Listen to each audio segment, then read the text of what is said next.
ونستعينه ونستغفره ونعوذ بالله من شرور أنفسنا ومن سيئات أعمالنا من يهده الله فلا مضل له ومن يضلل فلا هادي له وأشهد أن لا إله إلا الله وأشهد أن محمدا عبده ورسوله يا أيها الذين آمنوا اتقوا الله حق تقاته ولا تموتن إلا وأنتم مسلمون يا أيها الناس اعبدوا ربكم الذي خلقكم من نفس واحدة وخلق منها زوجها وبث منهما رجالا كثيرا ونساء واتقوا الله الذي تساءلون به والأرحام إن الله كان عليكم رقيبا يا أيها الذين آمنوا اتقوا الله وقولوا قولا سديدا يصلح لكم أعمالكم ويغفر لكم ذنوبكم ومن يطع الله ورسوله فقد فاز فوزا عظيما أما بعد فإن خير الحديث كتاب الله وخير الهدي هدي محمد صلى الله عليه وسلم وشر الأمور محدثاتها وكل محدثة بدعة وكل بدعة ضلالة وكل ضلالة في النار أعوذ بالله من الشيطان الرجيم بسم الله الرحمن الرحيم وإذا قيل لهم آمنوا كما آمن الناس قالوا أنؤمن كما آمن السفهاء ألا إنهم هم السفهاء ولكن لا يعلمون. ہر قسم کی حمد و ثنا، بڑائی، برتری، بزرگی، کبریائی اللہ تعالیٰ کے لیے ہے. درود و سلام ہوں تمام نبیوں پر، خصوصاً میرے اور آپ کے نبی احمد مجتبیٰ محمد مصطفیٰ صلی اللہ علیہ وسلم کی ذات اقدس و مقدس پر. اللہم صلی وسلم وبارک علی نبینا محمد صلی اللہ علیہ وسلم. محترم حاضرین جمعہ، ابھی خطبہ مسنہ کے بعد میں نے آپ کے سامنے سورۃ البقرہ سورہ نمبر 2 کی آیت نمبر 13 پڑھا ہوں. اللہ رب العالمین اس آیت سے پہلے اور اس آیت کے بعد کئی آیتوں میں منافقین کی صفات کا تذکرہ فرمایا ہے، اور انہی صفات میں سے ایک صفت اس آیت میں بتائی گئی ہے. اللہ تعالیٰ نے فرمایا وَإِذَا قِيلَ لَهُمْ آمِنُوا، جب ان سے کہا جاتا، یعنی نفاق والوں سے جو نفاق میں کے مرض میں مبتلا تھے، منافقین سے جب کہا جاتا کہ ایمان لاؤ، کما آمن الناس، جیسے اور سارے لوگوں نے ایمان لایا ہے. یہ اور سارے لوگ کون ہیں؟ سارے مفسرین کہتے ہیں، امام طبری، امام ابن کثیر وغیرہ رحمہم اللہ، کہ اور سارے لوگوں سے مراد پیارے نبی صلی اللہ علیہ وسلم کے صحابہ ہیں. جب منافقین سے کہا جاتا کہ جیسے پیارے نبی صلی اللہ علیہ وسلم کے صحابہ نے ایمان لایا ہے اللہ کی ذات پر، اس کے نبی پر صلی اللہ علیہ وسلم، ویسے تم بھی ایمان لاؤ. ان کا جواب کیا ہوتا تھا؟ وہ جواب دیتے ہوئے کہتے قالو، وہ کہتے تھے انؤمن کما آمن السفہاء، کہ ہم ویسے ایمان لائے جیسے بیوقوفوں نے ایمان لایا ہے. حضرات صحابہ اکرام کو یہ بیوقوف کہتے تھے. جب انہوں نے نبی صلی اللہ علیہ وسلم کے صحابہ کو بیوقوف کہا تو جواب نبی نے نہیں دیا، جواب صحابہ نے نہیں دیا، بلکہ جواب اللہ رب العالمین نے دیا. الا سنو انہم ہم السفہاء، بیوقوف تو اصل میں یہی لوگ ہیں، یہ منافق، یہ خود بیوقوف ہیں. اور یہ کیسے بیوقوف ہیں وہ بھی کہا گیا وَلَكِنْ لَا يَعْلَمُونَ، یہ ایسے بیوقوف ہیں جو نہیں جانتے ہیں. یہ ان کی بیوقوفی انہیں خود اس کا علم نہیں ہے، یہ ایسے بیوقوف ہیں. بھائیوں، اس آیت سے مجھے آپ کو یہ سبق دیا گیا ہے، یہ پیغام دیا گیا ہے کہ صحابہ کرام، تمام صحابہ کرام، نبی صلی اللہ علیہ وسلم پر ایمان لانے والے، نبی صلی اللہ علیہ وسلم کو دیکھنے والے حالت ایمان میں اور حالت ایمان میں اس دنیا سے جانے والے تمام صحابہ کرام کی قدر کرنا اور ان کی شان میں گستاخی سے، بے ادبی سے، بدتمیزی سے ہر ایک کو بچنا اور رکنا ضروری ہے. اور اگر کوئی شخص صحابہ اکرام کی شان میں گستاخی کرتا ہے، بے ادبی کا شکار ہوتا ہے، ان کی حق تلفی کرتا ہے، ان کو ان کے مقام اور مرتبے سے گرانے کی کوشش کرتا ہے، تو پھر یاد رکھنا چاہیے ایسے لوگوں کا نوٹس اللہ رب العالمین لے گا، ایسے لوگوں سے انتقام اللہ تعالیٰ لے گا، کیونکہ اس آیت میں اللہ تعالیٰ نے بیوقوف کہنے والوں کو اللہ نے جواب دیا کہ وہ خود بیوقوف ہیں جو پیارے نبی صلی اللہ علیہ وسلم کے صحابہ کو بیوقوف کہتے ہیں۔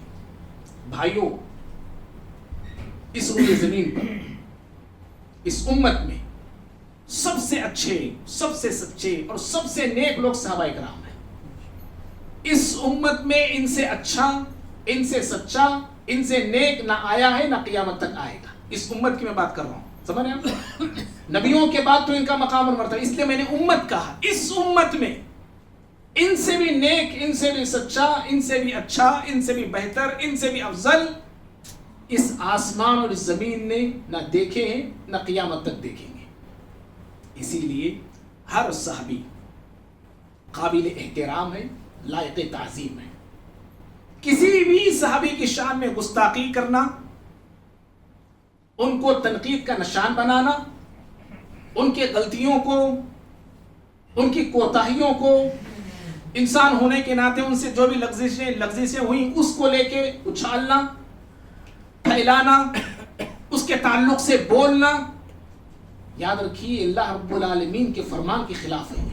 سمجھ رہے آپ؟ اگر کوئی صحابہ اکرام کے غلطیوں کو لے کے پھیلاتا ہے، اچھالتا ہے، لوگوں میں تشہیر کرتا ہے، تو اللہ رب العالمین کے فرمان کے خلاف ہو جا رہا ہے۔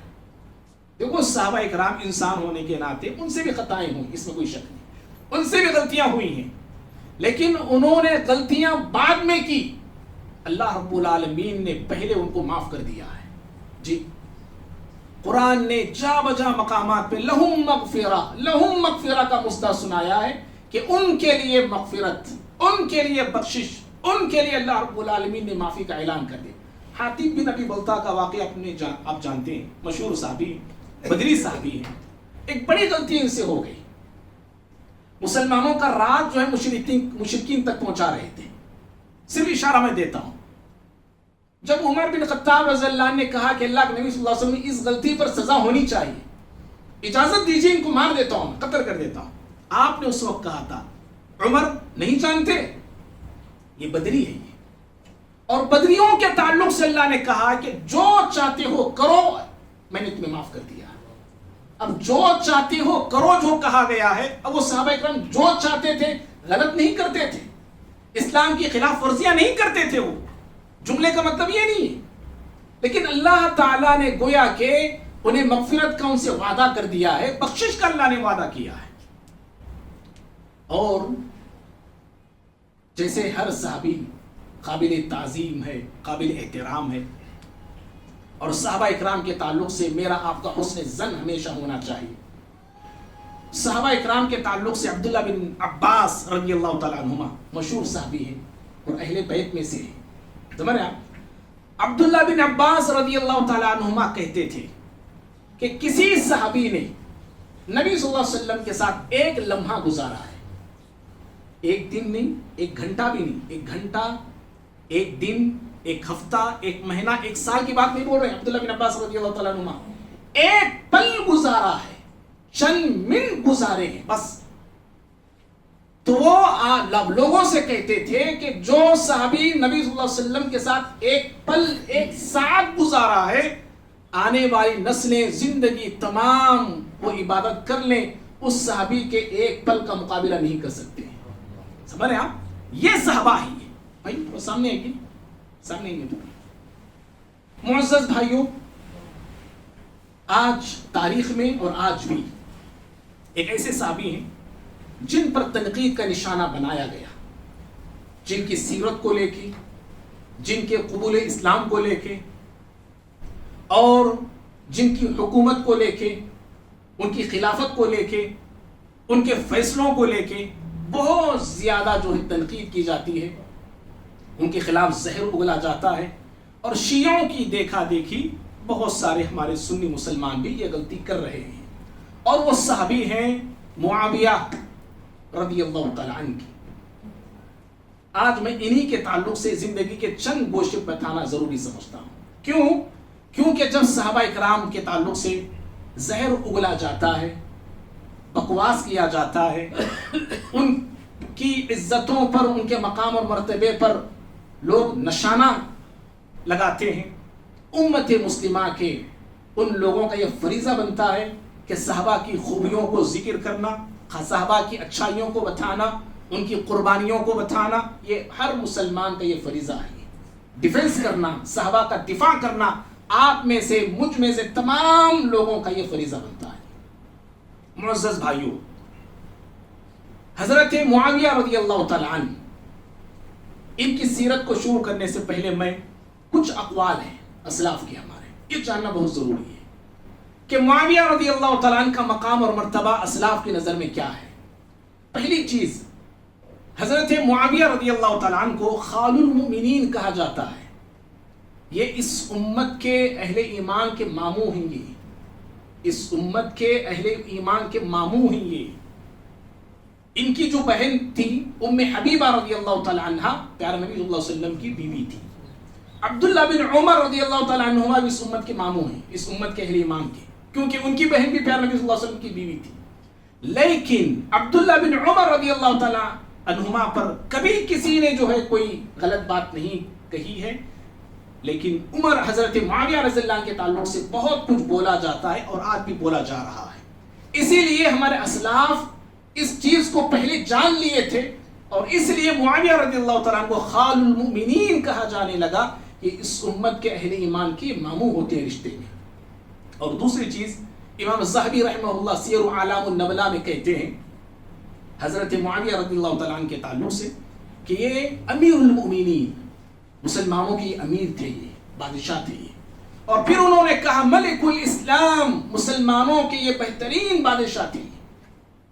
اور اسی طرح سے عبداللہ بن مبارک رحمہ اللہ، یہ شاگرد ہیں امام ابو حنیفہ کے، شاگرد ہیں امام مالک رحمہ اللہ کے۔ ٹھیک بات سمجھ گئی آپ کو؟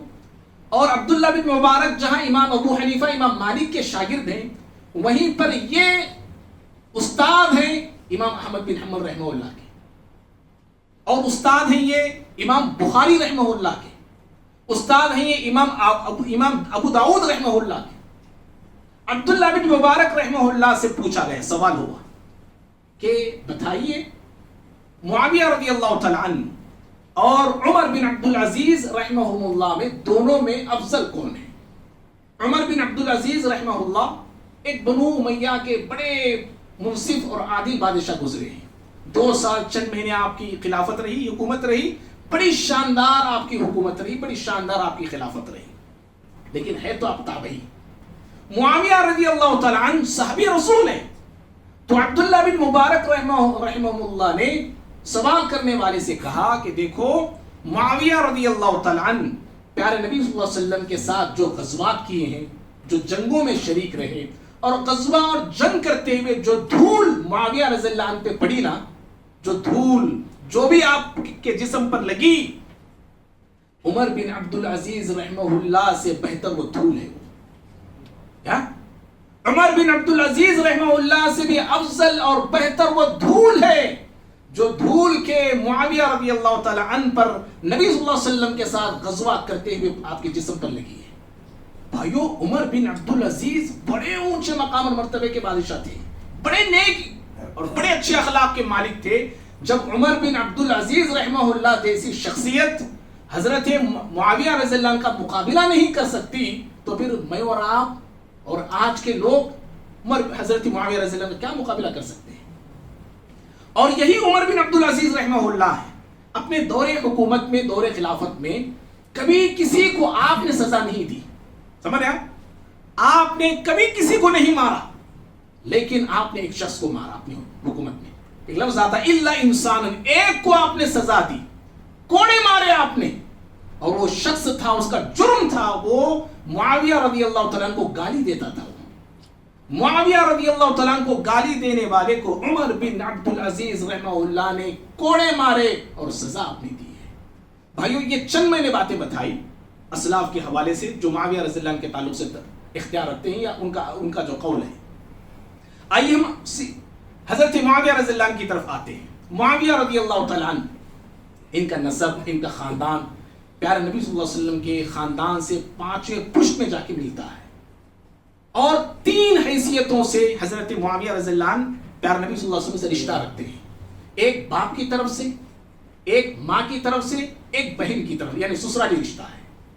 باپ کی طرف سے بھی آپ کا سلسلہ نسب پیارے نبی صلی اللہ علیہ وسلم کے سلسلہ نسب سے ملتا ہے، ماں کی طرف سے بھی آپ کا سلسلہ نسب پیارے نبی صلی اللہ علیہ وسلم کے سلسلہ نسب سے ملتا ہے. پیارے نبی کا سلسلہ کیا ہے خاندان کا؟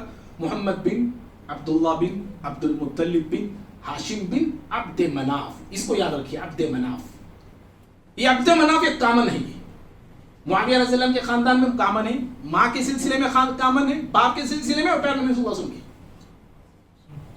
اور معاویہ رضی اللہ عنہ کے باپ کی طرف سے سلسلہ کیا ہے؟ معاویہ بن ابو سفیان. ابو سفیان کا اصل نام صخر ہے. معاویہ بن ابو سفیان بن حرب بن امیہ بن عبد شمس بن عبد مناف. سمجھ رہے آپ؟ عبد مناف. اور ماں کی طرف سے ہند بنت عتبہ بن ربیعہ بن عبد شمس بن عبد مناف. تو اس طرح معاویہ رضی اللہ عنہ کا سلسلہ نسب جو ہے پیارے نبی صلی اللہ علیہ وسلم کے سلسلہ نسب سے جا کے مل جاتا ہے. اور سسرالی رشتہ بھی پیارے نبی صلی اللہ علیہ وسلم سے ہے معاویہ رضی اللہ عنہ کو. جیسا ہم نے کہا کہ معاویہ رضی اللہ عنہ کی جو بہن تھی ام حبیبہ رضی اللہ تعالیٰ عنہ، جن کا اصلی نام رملہ رضی اللہ تعالیٰ عنہ ہے، وہ جو ہے پیارے نبی صلی اللہ علیہ وسلم کی زوجہ تھی، بیوی تھی. تو اس طرح سسرالی رشتہ بھی ہوتا ہے پیارے نبی صلی اللہ علیہ وسلم. بھائیو، معاویہ رضی اللہ تعالیٰ عنہ اسلام قبول کرتے ہیں 7 ہجری میں. نبی صلی اللہ علیہ وسلم 7 ہجری میں عمرۃ القضاء کرتے ہیں. صلح حدیبیہ 6 ہجری میں ہوئی. اس کے فوراً دوسرے سال پیارے نبی صلی اللہ علیہ وسلم عمرہ کرتے ہیں. اس وقت معاویہ رضی اللہ تعالیٰ نے اسلام قبول کیا. ہاں، اپنے اسلام کو اپنے ظاہر نہیں کیا، اپنے اسلام کا اپنے اعلان نہیں. کیوں؟ اس لیے کہ ابو سفیان جو تھے، ہم سب جانتے ہیں اسلام کے سخت تر دشمنوں میں سے تھے آپ. جب ماں باپ ابو سفیان، ہند اور ان کے بھائی، بڑے بھائی تھے ابو معاویہ رضی اللہ عنہ کی، یزید بن ابو سفیان، وہ جو ہے فتح مکہ جب ہوا اسلام قبول کر لیتے ہیں ماں باپ. تو حضرت معاویہ رضی اللہ تعالیٰ عنہ بھی اس وقت اپنے اسلام کا اظہار کرتے ہیں، اعلان کرتے ہیں.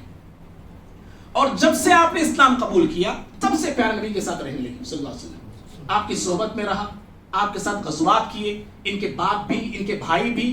جو غزوات ہوئے، غزوہ حنین ہے فتح مکہ کے بعد جو غزوہ ہوا، غزوہ طائف ہے، غزوہ تبوک ہے، ان سارے غزوات میں حضرت معاویہ رضی اللہ تعالیٰ عنہ پیارے نبی صلی اللہ علیہ وسلم کے ساتھ برابر شریک تھے.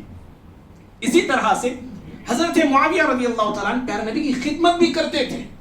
جب آپ صلی اللہ علیہ وسلم کو بال کٹوانے کی ایک مرتبہ نوبت آئی تو خود حضرت معاویہ رضی اللہ تعالیٰ آگے بڑھتے ہیں اور پیارے نبی صلی اللہ علیہ وسلم کے سر کے بال آپ کاٹتے ہیں. اور نبی صلی اللہ علیہ وسلم نے ان کے حق میں دعائیں دی، دعائیں کی.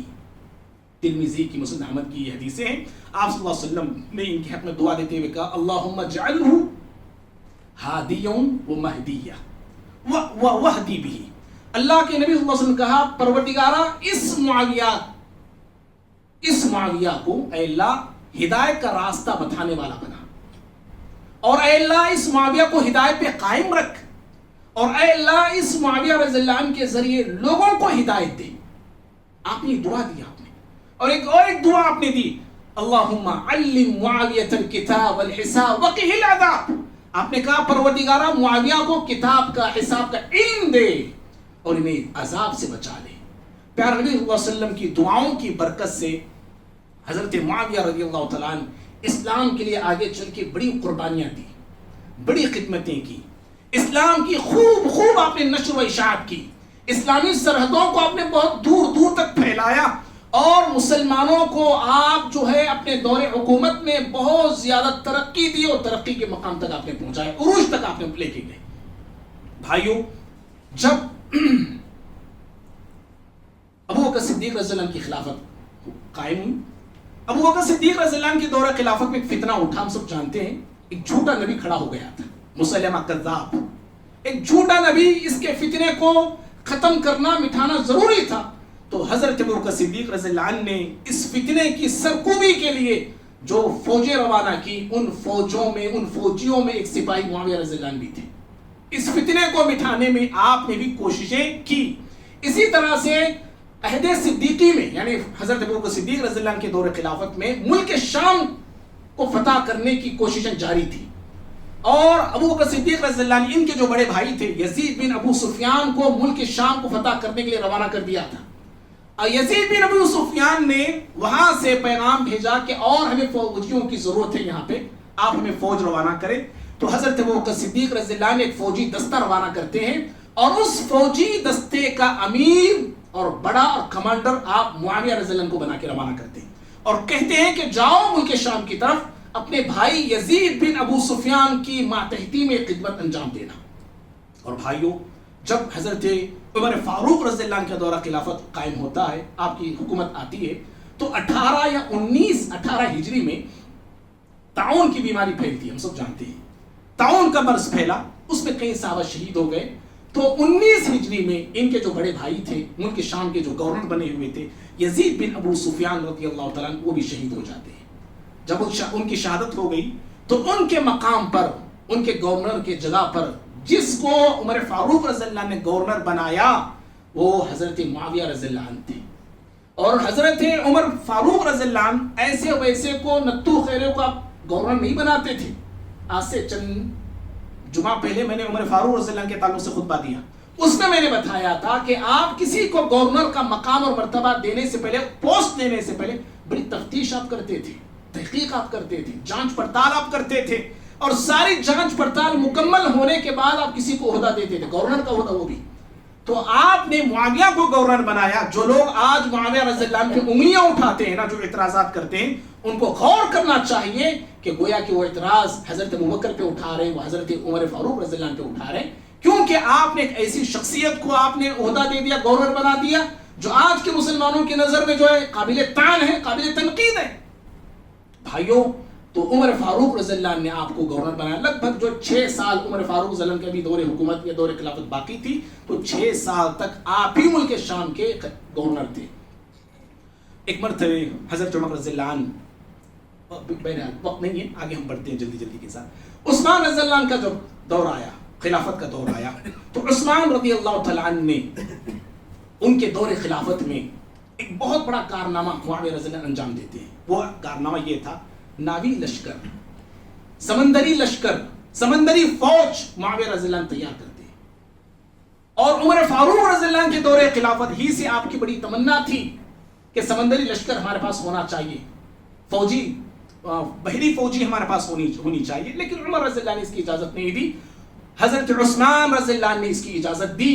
تو حضرت معاویہ رضی اللہ عنہ نے باقاعدہ فوج تیار کی، اور دمشق کا ساحلی علاقے پہ قبرص نام کا ایک علاقہ تھا، اس کو حضرت معاویہ رضی اللہ تعالیٰ عنہ فوجی لشکر کے ساتھ فتح کرتے ہیں، اور پیارے نبی صلی اللہ علیہ وسلم کی پیشن گوئی کے مصداق بنتے ہیں. آپ نے کہا تھا، میری امت میں سب سے پہلا لشکر جو سمندری راستے سے جہاد کرے گا، اللہ نے اس پر جنت کو واجب کر دیا ہے. اور سب سے پہلے اس امت میں معاویہ رضی اللہ عنہ وہ انسان ہیں جو سمندری راستے سے باقاعدہ دشمنوں پہ حملہ کرنے والے، سب سے پہلے وہ انسان اس امت کے. تو یہ سب سے بڑا کارنامہ تھا عثمان رضی اللہ عنہ کے دور خلافت میں. اور عثمان رضی اللہ عنہ کے دور خلافت میں حضرت معاویہ رضی اللہ عنہ صرف ملک شام کے گورنر نہیں تھے، دمشق کے آپ ہی گورنر تھے، فلسطین کے آپ ہی گورنر تھے، اردن کے آپ ہی گورنر تھے، لبنان کے آپ ہی گورنر تھے. اور آج یہ چاروں کے چاروں الگ الگ ممالک ہیں. اس دور میں، اس زمانے میں ان چاروں علاقوں کے، شہروں کے ایک ہی گورنر تھے، وہ معاویہ رضی اللہ تعالیٰ عنہ تھے. اور بھائیوں، 40 پر 1 ہجری، 40 پر 1 ہجری یہ ایسا سال ہے جس کو عام الجماع کہا جاتا ہے. امت مسلمہ کے اتحاد، اتفاق اور اجتماعیت کا سال اس کو کہا جاتا ہے. علی رضی اللہ عنہ کی خلافت ہو گئی تھی، حضرت حسن رضی اللہ تعالیٰ عنہ خلیفہ تھے. تو حضرت حسن رضی اللہ عنہ نے 6 سال کچھ مہینے آپ نے خلافت کی، اس کے بعد خلافت سے دستبردار ہو گئے، خلافت کو آپ نے چھوڑ دیا. اور آپ کی نظر خلافت کے لیے جس شخصیت پر پڑی نا حسن رضی اللہ عنہ کی، وہ معاویہ رضی اللہ عنہ تھے. معاویہ رضی اللہ عنہ کو بلا بھیجا آپ نے اور خلافت ان کے حوالے کر دی. اس لیے اس سال کو تاریخ میں عام الجماع کہا جاتا ہے. یہ مسلمانوں کے اتحاد کا یہ سال تھا. اور بھائیوں، حضرت امیر معاویہ رضی اللہ تعالیٰ عنہ جب خلیفہ بنے آپ 19 سال آپ خلیفہ رہے اور لگ بھگ 21 سے 22 سال آپ گورنر تھے آپ حضرت عمر فاروق رضی اللہ عنہ کے دور خلافت میں 6 سال لگ بھگ، حضرت عثمان رضی اللہ عنہ کے دور خلافت میں 12 سال کے قریب، حضرت علی رضی اللہ عنہ کے دور حکومت میں، حضرت حسن رضی اللہ عنہ کے چند مہینے جو حکومت آپ کی حکومت رہی اس وقت لگ بھگ 21 سے 22 سال آپ گورنر تھے آپ، اور پھر اس کے بعد 19 سال آپ پورے مسلمانوں کے آپ بادشاہ تھے، آپ خلیفہ تھے آپ، اور جب آپ زمام خلافت کو آپ نے سنبھالا، خلافت آپ کے سپرد کی گئی، آپ مسلمانوں کے امیر اور بادشاہ کہلائے، تو آپ نے بڑے بڑے کارنامے انجام دیے۔ سب سے پہلا کارنامہ آپ کا یہ تھا آپ کی خلافت میں کہ جو فتنے امت مسلمہ میں اٹھ چکے تھے، پیدا ہو چکے تھے، اور ان فتنوں کی بنا پر بڑے بڑے صحابہ کرام ان فتنوں میں شہید ہو گئے تھے، حضرت معاویہ رضی اللہ تعالیٰ نے ان فتنوں کو کچلا، ان فتنوں کو ختم کیا اور ان فتنوں کو دبایا آپ نے۔ فتنے کیا تھے؟ سبائیوں کا فتنہ تھا، عثمان رضی اللہ تعالیٰ عنہ انہی سبائیوں کے سازش کی بنا پر شہید ہو گئے تھے۔ ان سبائیوں کے فتنے کو حضرت معاویہ رضی اللہ نے ختم کیا، اور خوارج کا فتنہ، خوارج جو حضرت علی بن ابی طالب رضی اللہ عنہ سے الگ ہو گئے اور حضرت علی رضی اللہ تعالیٰ عنہ کو شہید کرنے کی کوشش کی، معاویہ رضی اللہ عنہ کو شہید کرنے کی کوشش کی، عمر بن عاص کو شہید کرنے کی کوشش کی، ان خوارج کے فتنے کو معاویہ رضی اللہ تعالیٰ عنہ نے باقاعدہ ختم کیا، اور بڑے چالاکی کے ساتھ، بڑی ہوشیاری کے ساتھ آپ ان فتنوں کو ختم کرتے چلے گئے۔ اور بھائیوں، آپ کا دوسرا کارنامہ یہ تھا آپ کی خلافت کا کہ آپ کی خلافت سے پہلے فتوحات کا سلسلہ رک گیا تھا۔ فتوحات جو عمر بن خطاب رضی اللہ عنہ، ابو بکر صدیق رضی اللہ عنہ، حضرت عثمان رضی اللہ عنہ کے دور خلافت میں جو فتوحات کا سلسلہ پھیلا ہوا تھا، بڑا ہوا تھا، علی رضی اللہ عنہ کی خلافت میں وہ رک گیا۔ کیوں رک گیا؟ یہی فتنوں کی بنا پر، یہ سباہی جو فتنے آ گئے، یہ خوارج کے جو فتنے آ گئے، ان فتنوں نے مسلمانوں کو خانہ جنگی میں مبتلا کر دیا، مسلمان آپس میں ایک دوسرے سے لڑنے لگ گئے، تو فتوحات کا سلسلہ رک گیا تھا۔ معاویہ رضی اللہ تعالیٰ عنہ خلیفہ بننے کے بعد فتوحات کا سلسلہ پھر شروع کیا، اور فتوحات پہ فتوحات کرتے چلے گئے، کئی شہروں کو، کئی علاقوں کو آپ نے فتح، کابل کو، سمرقند کو، قندار کو، ترمز کو، مکران کو، شمالی افریقہ کو، ایسے کئی ایک آپ نے علاقوں کو آپ نے فتح کیا، اور سب سے بڑا آپ کا جو فتوحات میں آپ نے جو کوششیں کی وہ قسطنطنیہ پہ آپ نے حملہ کیا آپ نے، اور پیارے نبی صلی اللہ علیہ وسلم کے پیشن گوئی تھی، قسطنطنیہ پہ حملہ کرنے والا جو لشکر ہوگا وہ مغفور ہے، وہ بخشا ہوا ہے، وہ اللہ نے ایسے اس لشکر میں شامل ہونے والے افرادوں کو اللہ نے بخشش کا پروانہ عطا کر دیا ہے۔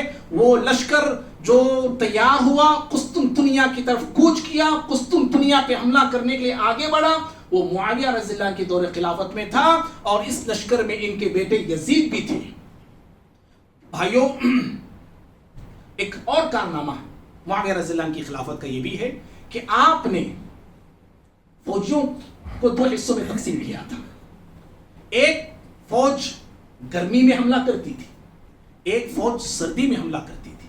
جی، جہاں جب سردی ہوتی تھی، سردی والی فوج آگے بڑھتی تھی، جب گرمی آتی تھی، گرمی والی فوج جو ہے دشمنوں سے مقابلہ کرتی۔ یہ آپ کا کارنامہ ہے۔ اسی طرح سے آپ نے فوجیوں کی جو وظائف تھے، جو سالانہ ان کو جو دیا جاتا تھا، 1000 دینار ان کو سالانہ ایک ایک فوجی کو دیا جاتا تھا۔ پہلے جب آپ خلیفہ بنے تو فوجیوں کے وظائف میں، ان کے تنخواہوں میں آپ نے اضافہ کیا، سالانہ 2000 دینار ایک ایک فوجی کو دیے جاتے تھے۔